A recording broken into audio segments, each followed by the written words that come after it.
살아나는 믿음이라는 제목으로 함께 은혜를 나누겠습니다. 저를 따라해 보시기 바랍니다. 다시 살아나는 믿음. 다시 살아나는 믿음. 믿음대로 될지어다. 믿음대로 될지어다. 성경에 보면 베단이라는 마을이 두 군데 나옵니다. 세례 요한에게 세례를 주었던 요단 동편 베다니가 있고, 예수님께서 유대 지방을 방문하실 때 자주 머무시던 예루살렘 근처에 베다니가 있었습니다. 오늘 본문의 배경은 예루살렘 근처의 베다니입니다. 예루살렘에서 동남쪽으로 약 3km 정도 떨어진 곳에 작은 마을 베다니가 있었습니다. 베다니는 가난한 자의 집이라는 뜻인데, 대부분 가난한 사람들이 옹기종기 모여 살고 있었습니다. 이 가난하고 비천한 마을의 사람들을 예수님은 아끼고 사랑하셨습니다. 그리고 거기에는 나사로 3남매가 살고 있었습니다. 마르다와 마리아 자매, 그리고 남동생 나사로입니다. 예수님은 일찍 부모를 여의고 서로를 의지하며 살아가는 이 3남매를 특별히 사랑하셨습니다. 예수님은 그래서 나사로를 친구다라고 하였습니다. 그런데 이 가정에 불행의 그림자가 드리워졌습니다. 오라비 나사로가 그만 병들어 죽게 된 것이죠. 마르다와 마리아는 급히 이 사실을 예수님께 알렸지만, 예수님께서는 이 병은 죽을 병이 아니다 라고 하시면서 이틀을 더 머무시다가 베다니로 오십니다. 이 병은 죽을 병이 아니다. 예수님은 육체적인 죽음을 자는 것으로 표현하십니다. 나사로가 죽을 병에 걸려 유독함을 아시면서도 죽을 병이 아니다라고 단언하신 것은 나사로가 죽지 않는다는 것을 의미하는 것이 아니라 그가 다시 살아날 것을 염두에 두고 하신 말씀입니다. 육체적인 죽음은 잠자는 상태에 불과한 것이다 라는 것을 가르쳐 주시기 위한 말씀이셨습니다. 성경에서 죽음이라는 표현은 주로 세 가지 의미를 담고 있습니다. 첫 번째는 육체적인 죽음입니다. 사람이 육신의 장막을 떠나 흙으로 돌아가는 상태를 말하죠. 두 번째는 하나님과 분리되는 죽음입니다. 죄로 인하여 하나님과의 관계가 단절된 상태를 말하고 있습니다. 이 세상에서 믿지 않는 상태의 사람은 누구나 이 두 번째 죽음 가운데 있는 것입니다. 그리고 세 번째는 영원한 죽음입니다. 하나님의 최후의 심판으로 인해 영원한 불못, 즉 불과 유광으로 타는 못인 지옥에 던져져 멸망받게 되는 상태를 말씀하고 있습니다. 예수님이 제자들을 데리고 나사로의 집에 도착했을 때는 이미 나사로는 죽었고 장사를 지낸 뒤였습니다. 절망에 빠져있던 이 두 자매에게 예수님은 희망을 불어 넣어주시죠. 어떻게 해요? 우리 친구 나사로가 잠들었더라. 그러나 내가 깨우러 가노라. 그럼에도 두 자매는 예수님께서 조금만 일찍 오셨더라면 오라비가 죽지 않았을 것이라는 생각에 안타까움을 금하지 못하고 있었습니다. 21절에 보시면 마르다가 예수께 여짜오되 주께서 여기 계셨더라면 내 오라비가 죽지 아니하였겠나이다 이렇게 말합니다. 여기서 내 오라비는 나의 형제를 뜻하는 말로 내 남동생을 말합니다. 보통 손위의 오빠를 지칭하는 것과는 차이가 있습니다. 또 마리아도 32절에서 보시게 되면 그 발 앞에 엎드려 말합니다. 예수님, 곧장 오셨으면 내 오라비가 남동생이 죽지 않았을 텐데 왜 이제 오셨어요? 죽었는데 지금 오시면 어떡합니까? 하며 예수님을 원망합니다. 예수님이 지체하신 것은 하나님의 영광을 위함이었습니다. 하나님의 아들이 영광을 받게 하려 함이었습니다. 예수님은 심령의 비통히 여기시고 불쌍히 여기셨습니다. 그리고 그를 어디에 두었느냐 물으시고, 아직도 예수님의 능력을 믿지 못하는 이 자매들이 불쌍해서 주르륵 눈물을 흘리십니다. 우리 성경 66권은 하나님이 우리에게 보내신 사랑의 편지입니다. 두 가지를 말씀합니다. 하나님을 만나는 길, 그리고 하나님을 누리는 길, 하나님을 만나는 것은 구원을 받는 것이요, 하나님의 복을 누리는 길은 기도를 통하여 그분과 끊임없이 교제하는 것입니다. 하나님께서 우리에게 문제를 주시는 이유는 하나님의 영광을 위함인데, 자매는 말씀을 상식적으로 믿은 것입니다. 말씀대로 믿지를 못했습니다. 메시아는 사람의 생명까지도 주관하시는 능력의 주 예수 그리스도, 이 사실을 간과하고 있었던 것이죠. 그리스도를 우리가 영어로 크라이스트라고 하죠. 한자로는 그리스도를 음역하여 기독이라고 합니다. 예수님은 나사로의 무덤 앞에 가셔서 무덤을 막고 있는 돌을 옮겨놓으라고 하십니다. 그러자 마르다가 주여 죽은 지가 나흘이 되었으니 벌써 냄새가 나나이다 합니다. 여기서 나흘은 유대인들의 관념과 연관되어 있습니다. 유대인들은 시체를 떠난 영이 3일간 무덤 주위를 배회하다가 4일이 되면 시체가 썩기 시작하고 영은 무덤을 떠난다 라고 생각했습니다. 이거 아니지요? 바로 떠납니다. 예수님은 40절에서 뭐라고 말씀하십니까? 우리 다 같이 40절 말씀을 읽겠습니다. 시작. 예수께서 이르시되 내 말이 내가 믿으면 하나님의 영광을 보리라 하지 아니하였느냐 하시니, 내 말이 내가 믿으면 하나님의 영광을 보리라 하지 아니하였느냐. 아멘. 이 말씀은 주님의 말씀을 믿으면 하나님의 영광을 보리라는 약속입니다.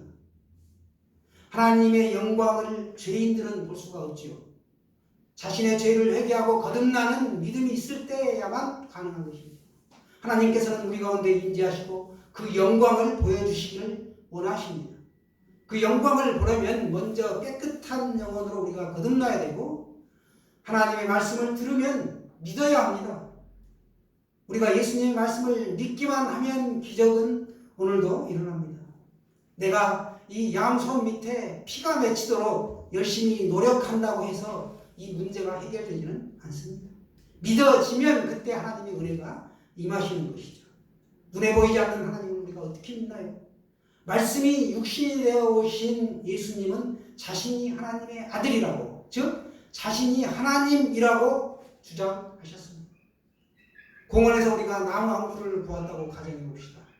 그러면 공원에 나무가 있다 이렇게 말하지, 나는 공원에 나무가 있는 것을 믿는다 라고 말하지 않습니다. 눈으로 볼 수 있다면 있다고 하지, 나는 믿는다 라고 표현하지 않는다는 것입니다. 눈으로 볼 수 있다면 그렇게 말하는 것이죠. 달리 말하면 눈에 보이지 않기 때문에 믿음이라는 표현을 사용하고 있습니다. 믿는 것이, 말씀을 그대로 믿는 것이 하나님을 믿는 것입니다. 나무는 흙 속에 뿌리를 내리고 있어야, 또 물고기는 물 속에 있어야 생명이 유지되듯이 우리가 하나님을 만나야 모든 문제가 해결받습니다. 하나님을 만나는 길, 예배보다 더 긴급한 일은 있다 없다? 없습니다.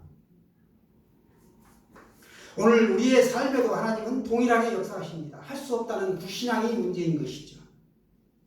믿기만 하면 되는 것입니다. 우리는 교회에 다니기에 예배 시간마다 하나님의 말씀을 들을 수밖에 없습니다. 말씀을 진정으로 하나님의 말씀으로 경청하는 성도가 있는가 하면 그저 목사의 말로 취급하여 건성으로 듣는 성도가 있을 수 있습니다. 물론 설교는 목사가 합니다. 그러나 목사의 입을 통하여 하나님의 말씀이 증거되는 것이죠. 구약시대에는 하나님께서 선지자들을 통하여 말씀하셨고, 예수님도 지상에서 사역을 마치시고 승천하신 후에는 사도들을 통하여 말씀하셨습니다. 오늘날에는 주님께서 목사를 통하여 말씀하고 계십니다. 그러므로 성도는 목사의 입으로 나오는 말씀을, 목사의 입으로 나오는 말을 예수님의 말씀으로, 하나님의 말씀으로 받아들이는 믿음을 가져야 하는 것이죠. 예수님께서는 이미 죽어서 무덤에 시체로 놓여있는 나사로를 향하여 큰 소리로 외치십니다. 나사로야 나오라!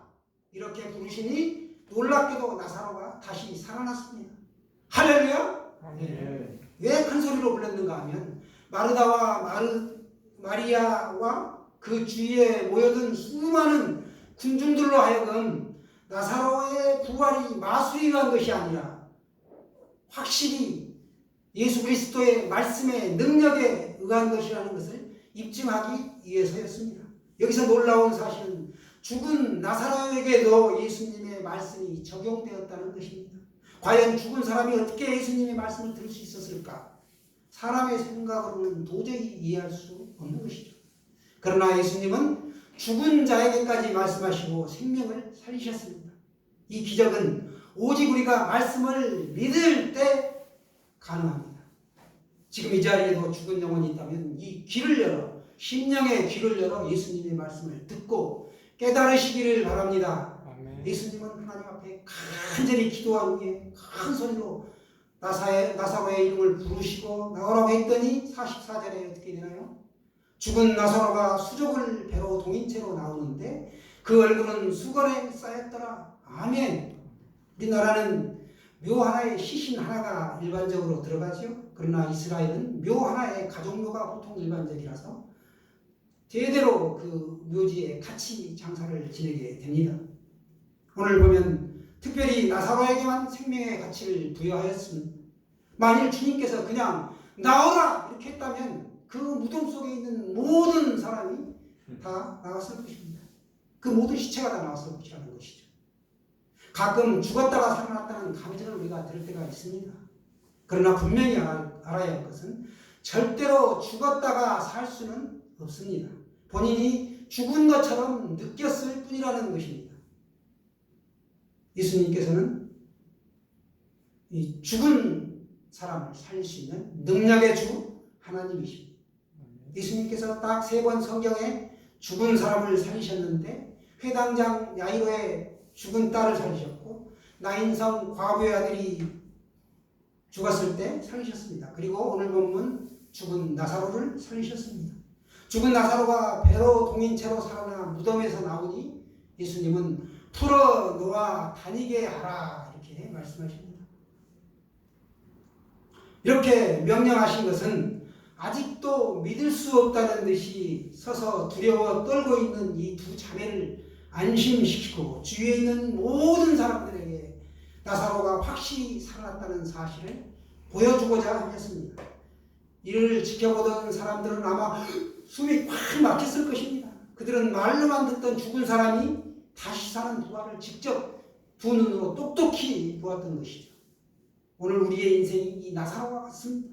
영적으로는 다 죽은 존재들이라는 것입니다. 썩어서 냄새나는 존재들이었습니다. 죄로 인해 수족이 꽁꽁 묶인 채로 불쌍한 존재들이었습니다.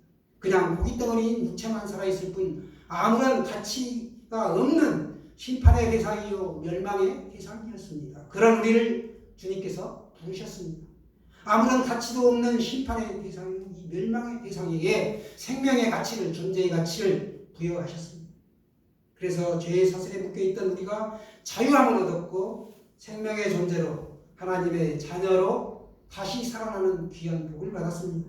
이것이 부활입니다. 사망 권세를 이기시고 부활하신 주님은 나는 부활이요 생명이니 나를 믿는 자는 죽어도 살겠고 무릇 살아서 나를 믿는 자는 영원히 죽지 아니하리라. 이것을 내가 믿느냐? 우리에게 말씀하고 계십니다.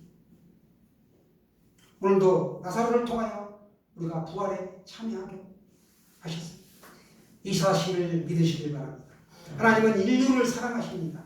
구원받은 믿음은 지식으로 교리로 믿는 예수 그리스도가 아니라는 것입니다. 예수님을 진정으로 나의 구주와 주님으로 받아들이고 내 영혼의 주님이 나의 모든 삶을 주장하시고 이끌어가신다. 이 사실을 믿는 것입니다. 그리고 내가 말씀을 지키고 행하는 믿음이 굳건하여지는 그 순종의 믿음이죠. 예수님은 나사로의 사건을 통하여 하나님의 영광이 드러나기를 원하셨고 또 한 가지는 제자들의 믿음이 더욱더 굳건하여지시기를 원하셨습니다. 그리고 십자가에서 죽으시고 3일 만에 부활하신 예수님 자신을 나타내시기 위함이었습니다. 이 3가지를 드러내고자 하신 것이죠. 주님의 기적과 능력은 죽음까지도 다스리시고 지배하시는 위력이 있다는 것을 만민에게 증거하고 있습니다. 때로 믿는 우리에게 고통의 순간이 지속되고 심지어 다 끝장이다 라는 상황에 처했더라도 낙심할 필요가 없습니다.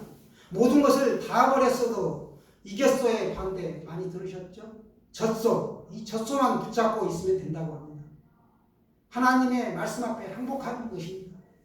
그 끝장난 상황이 하나님의 영광을 드러내는 역사로 나타날 것입니다.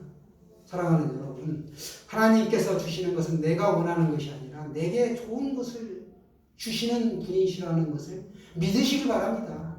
내가 원하는 대로 기도가 응답되지 않는다고 실망하지 마세요. 하나님의 관심은 항상 우리에게 더 좋은 것을 주시는 데 있습니다. 하나님은 사랑하는 자녀들에게 더 좋은 것을 주시는 거예요. 그러므로 우리가 관심을 기울여야 할 것은 우리가 어떻게 해야 주님의 사랑을 받는 자녀가 될 수 있는가, 여기에 초점이 있어야 되는 것이죠.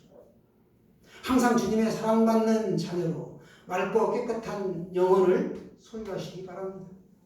그렇게 되면 주님의 사랑을 받게 되기만 하면, 주님께서 내 이름을 부르시기만 하면 내 삶은 180도 바뀌어지게 됩니다. 동라가 나오라 이러면 끝난다는 것이죠. 모든 문제가 고침받고 해결됐습니다. 예수님의 부르심은 나사로의 모든 상황을 바꿔 놓았습니다. 예수님께서 나사로의 무덤에 가셨을 때는 나사로가 죽은 지 나흘이지나 썩은 냄새가 났지만 그 이름을 정확하게 부르셨을 때 썩어서 냄새나는 이 나사로가 수의를 입은 채로, 수건을 동여맨 채로 살아서 걸어 나왔다는 것이죠. 눈물이 기쁨이 되고 병이 치료가 됩니다. 예수님의 말씀이 임하기만 하면 저주가 변하여 복이 됩니다. 지옥이 천국이 되고 죽음이 영생이 됩니다. 우리의 판단으로 경험과 이성으로 예수님의 능력을, 그 무한하신 능력을 제한하지 마시기를 바랍니다. 사랑의 주님께서 나의 이름을 불러주신다. 오늘 나사로를 불렀는데 나의 이름을 불렀다는 사실을 기억하시고 능력의 주님 안에서 행복하게 사시길 바랍니다. 지금 여러분에게 혹시 문제가 있다면 뭔가요? 그저 믿기만 하면 모든 문제가 해결되는데 내 주변 사람에게 전화 걸고 돈을 끌어 이렇게 다니고 병원에 의사 말도 신뢰해야 되지요. 그러나 하나님 앞에 기도가 먼저라는 것입니다. 주님이 나의 이름을 부르실 때 내가 무덤을 박차고 나오시기를 소원합니다. 더 이상 문제에 묶여있지 마시고 곧장 주님 앞으로 나오셔야 되는 것입니다. 그러면 기적은 일어나게 되어 있습니다. 우리 찬양 가사 중에 있죠. 나는 부족해도 나는 약해도 주님 도와주신다. 의심 말고 두려워 말라. 기적이 일어난다. 말씀 안에서, 믿음 안에서 할 수 있다. 해보자. 아멘. 나사로는 죽음이 생명이 되었고 하나님께 영광이 되었습니다. 하나님을 믿는 우리는 무슨 일을 만나든지 종래에는 형통하게 될 줄로 믿습니다. 주님이 내 이름을 부르기만 하면 나의 모든 문제가 해결되는 역사가 반드시 일어납니다. 나사로는 주님이 그의 이름을 불러줬을 때 새 사람이 되었습니다.